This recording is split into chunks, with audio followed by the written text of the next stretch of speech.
Are you thinking of adding additional stories to your building? If so, the High Court ruling we will share with you today might make you think again.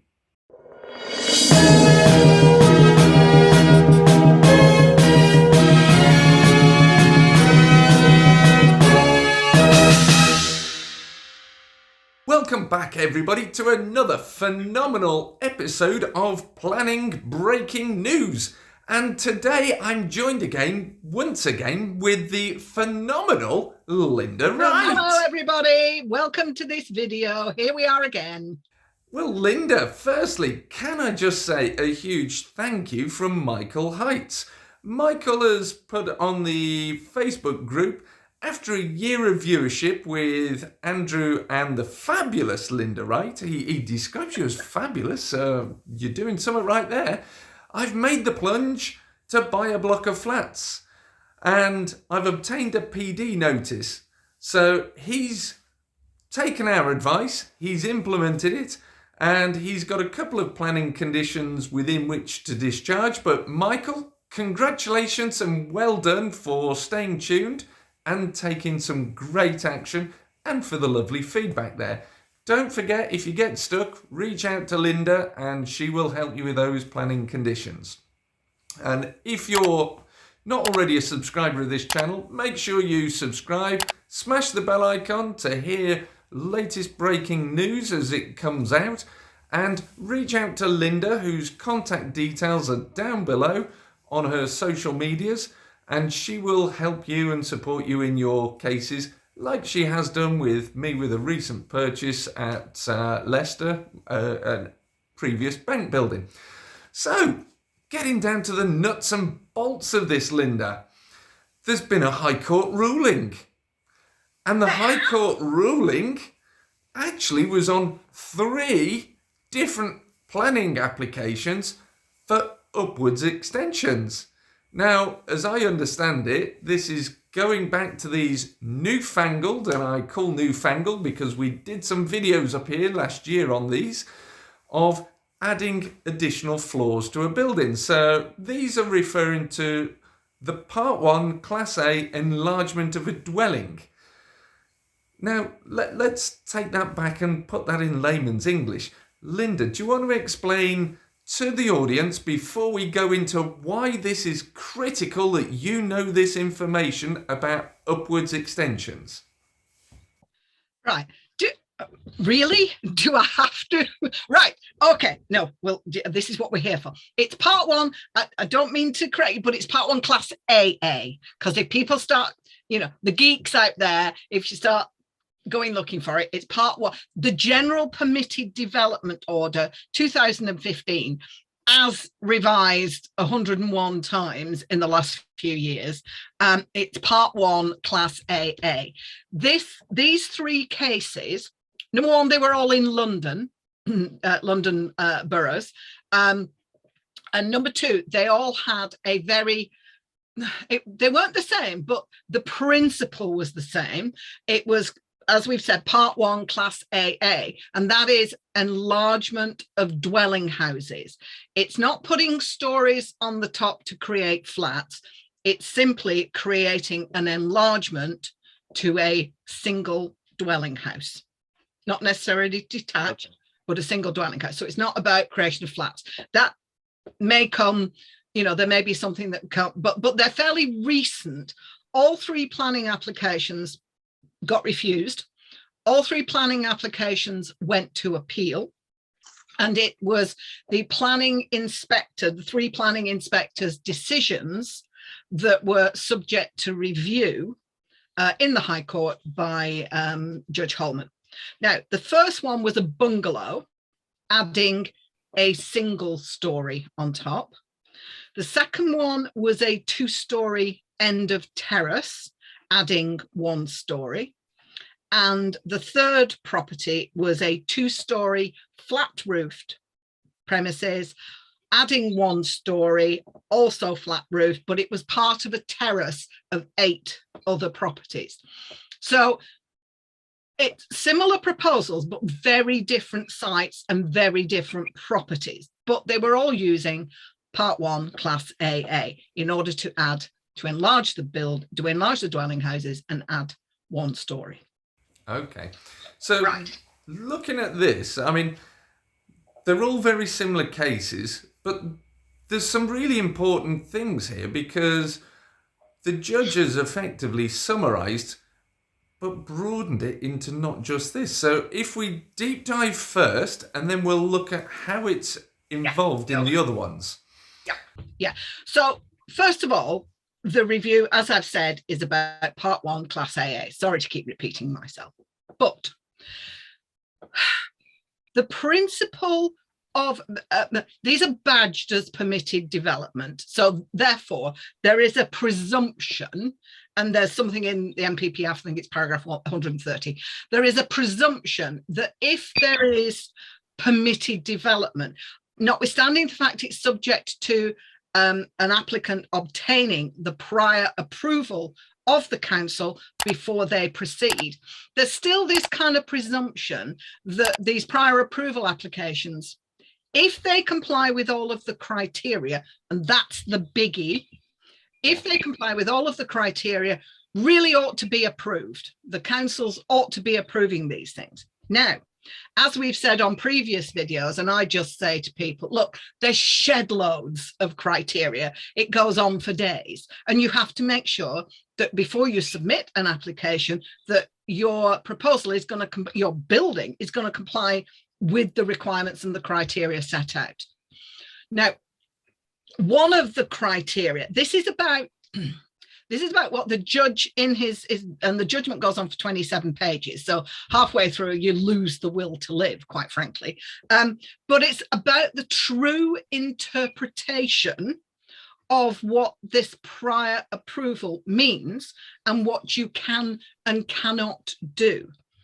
And the main crux of the argument was whether the councils have and can have control, full control, even under a prior approval application, and whether or not the impact on amenity, which is talks about with, because you're going upwards, obviously, whether that impact on amenity is just to adjoining buildings or buildings that abut or are contiguous with, or whether you can widen that out into the wider area, neighbourhood and locality, and whether the impacts on amenity are limited to overlooking loss of privacy and loss of light. So that was what, and I'm really condensing this down. So, if somebody reads the whole 27 pages and said, well, you didn't mention that bit. Well, I'm sorry. I am trying to get to the nub of this. Yes, we're trying to summarize an incredibly detailed case summary that was summarized down to 27 pages. And we're trying to condense that into a bite-sized thing just for you so that you understand it. And I will say, before we filmed this today, Linda and I were talking and she introduced a new Latin word to me, which I was like, oh, you're teaching me Latin, Linda. Oh, don't know. See, I'm very, very old. I did do Latin at school and I've got a Latin O level. And I know it's GCSEs now and all this, so it's quite sad. But there is something called a justum generis, and I hope I've pronounced that the right way around. We'll get into it in a minute. It's about the wording of things and the allegation that there might be omissions in wording, and if something is not completely covered, then it gives you a sort of a loophole through the legislation. So this was used in this. What I will do is I've saved this as a PDF document. I'll send it to you, Andrew, and it can be attached to the video. If anybody really wants to pore over the 27 pages, they can do that. But I put the description below, and don't forget, drop your comments below, especially if you have been following this video series with Linda and have implemented her advice, or if indeed you've hired Linda to use her services.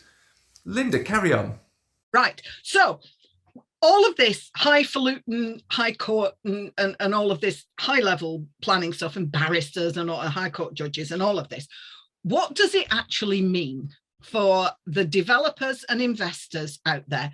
Well, let's drill this down, and what does it mean? And this is the reason that when one of the legal team was involved, she tweeted, she put it out on social media on LinkedIn, and I reshared it and put is this a game changer? ? Not many people came back to me because I think they thought, oh, we're not reading all of that, do we have to? So, but is this a game changer? Is it going to mean that central government are going to have to go back and rethink this? Highly unlikely, I would have thought, but you never know. So what impact does this have? Well, to be perfectly honest, I've told you, Andrew, when central government brought all of this stuff out, I thought it was a mistake, really, because it has the effect of changing the external appearance of street scenes, towns, all over, and putting sort of assuming that things will be approved that are carbuncles, to use a good old-fashioned Prince Charles phrase, carbuncles on buildings that the council have very little ammunition to fight against.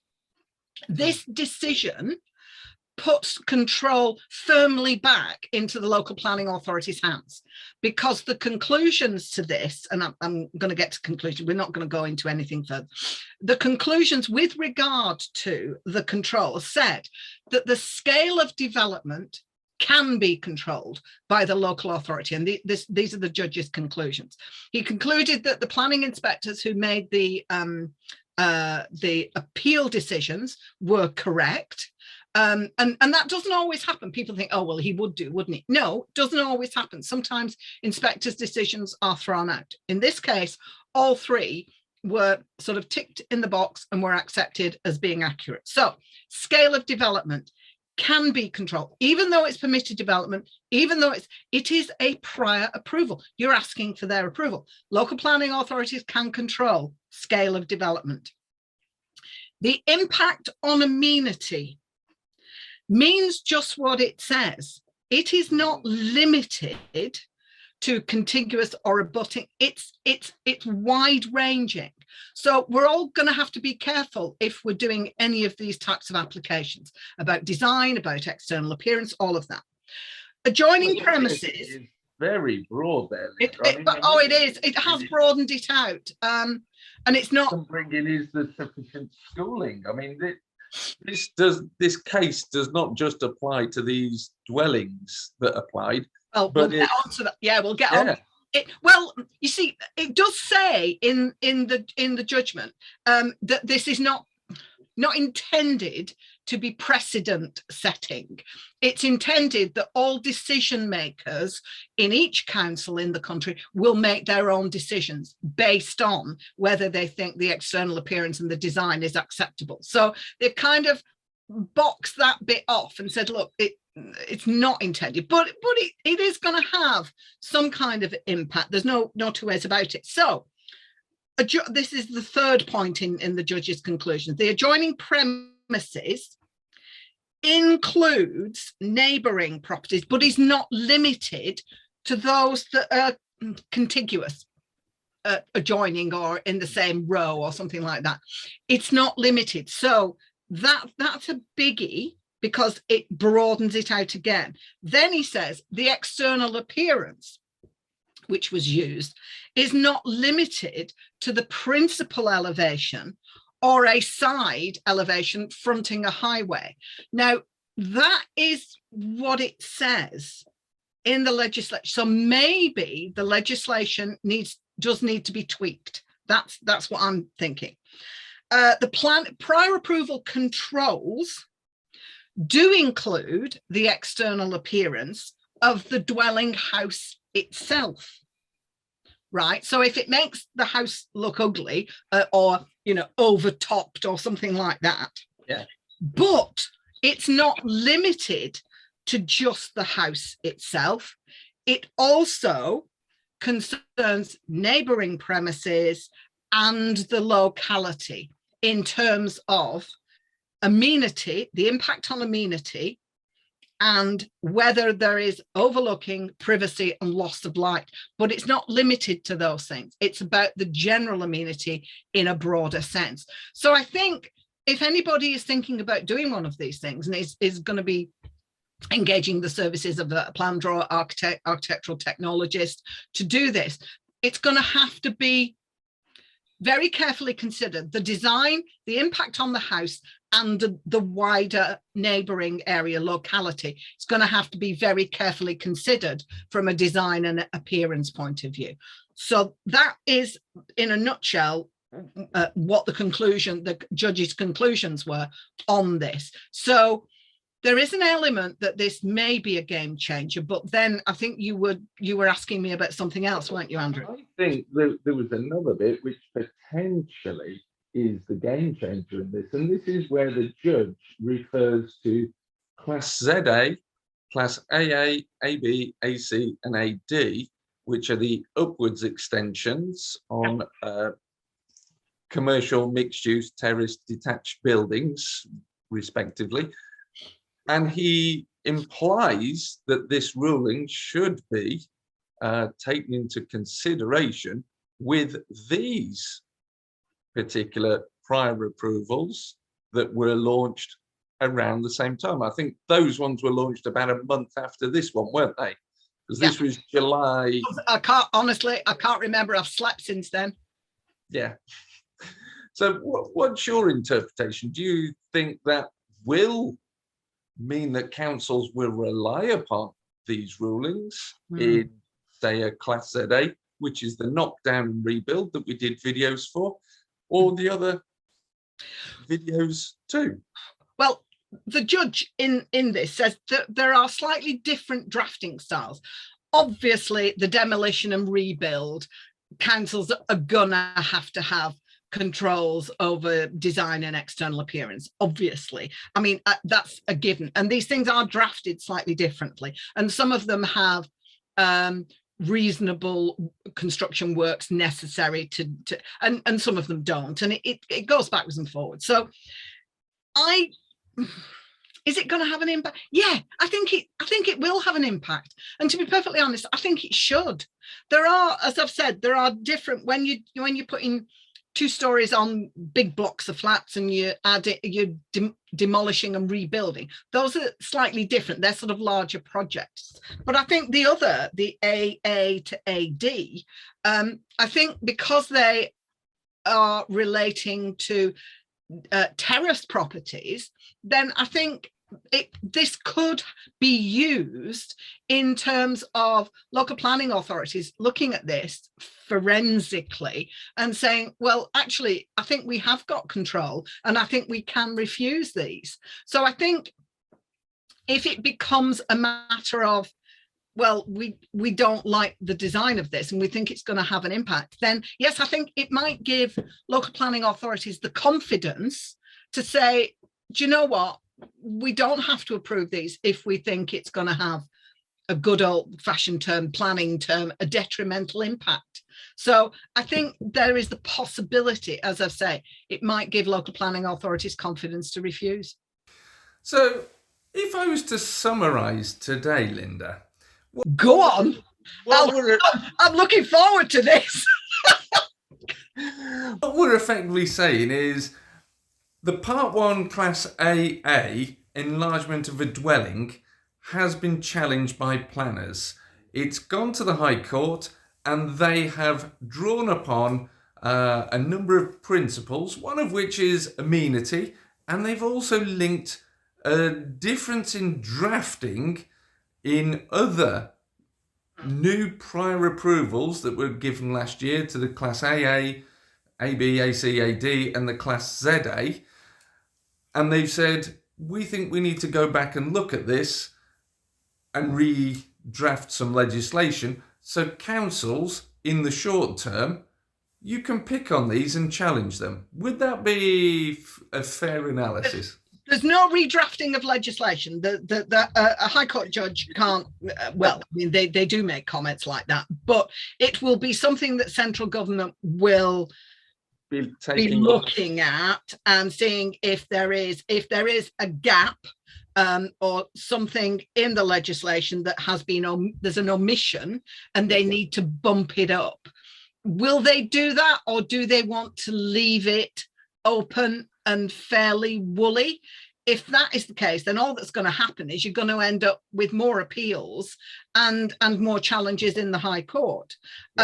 So it's not really a way to operate the planning system. The planning system should be dealt with and controlled by the local planning authority if they are given the right legislative tools to do so.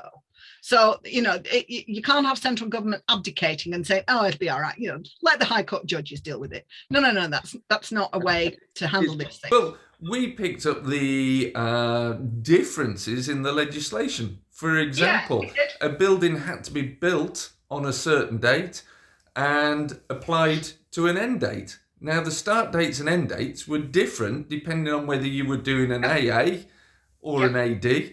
What was even more bizarre is you could apply it to a 1-story in one case, had to be above 2 in another, and had to be above 3 in another.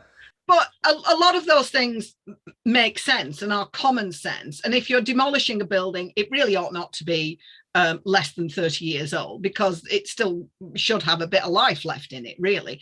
And if you're saying, oh, well, no, it needs to be have not be built before 1948, then the likelihood is if you put an additional stories on, then the foundations might not take it. So, you know, there's all sorts of common sense issues that have come forward in that.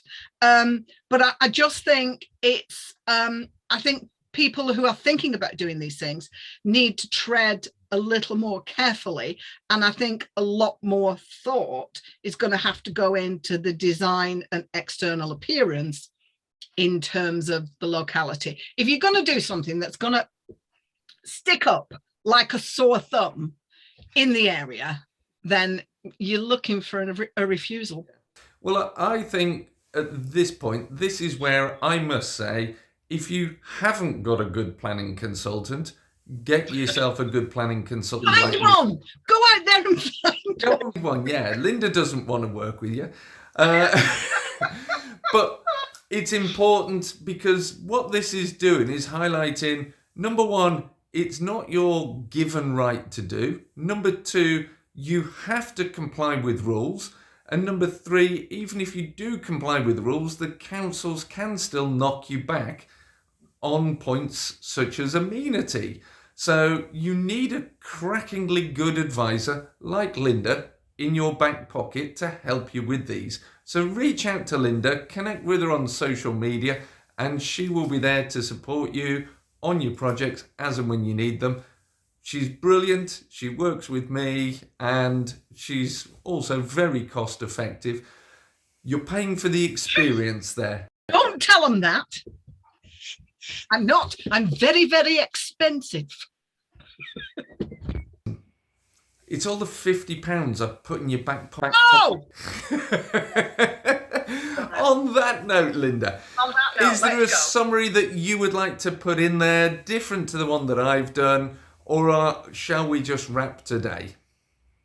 I think we've done as much as we can on that one. You just need to, you know, be careful of design, be careful of what the impact of additional stories does on the building itself and on the wider locality. Perfect.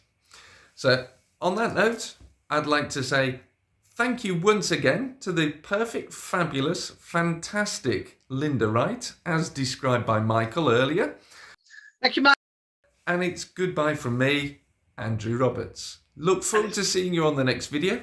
Don't forget, smash that subscribe button. Drop Linda your comments below. She loves reaching out to you. And if it's a good comment, we'll actually do a video answering your questions on that comment too. If it's a rubbish one, we'll ignore it. And no rude ones, please. We don't want rude ones. Thanks, Linda. Goodbye. Thanks for watching. Bye.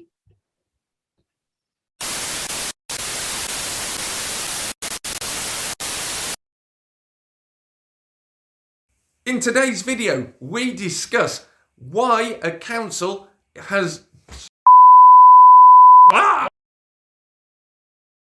Stay tuned and you will find out how it will impact Class Z.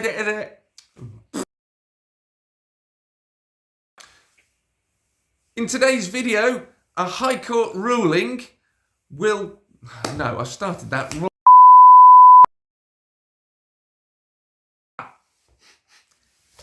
And one more time. Yeah, and the green screen's just fallen on me.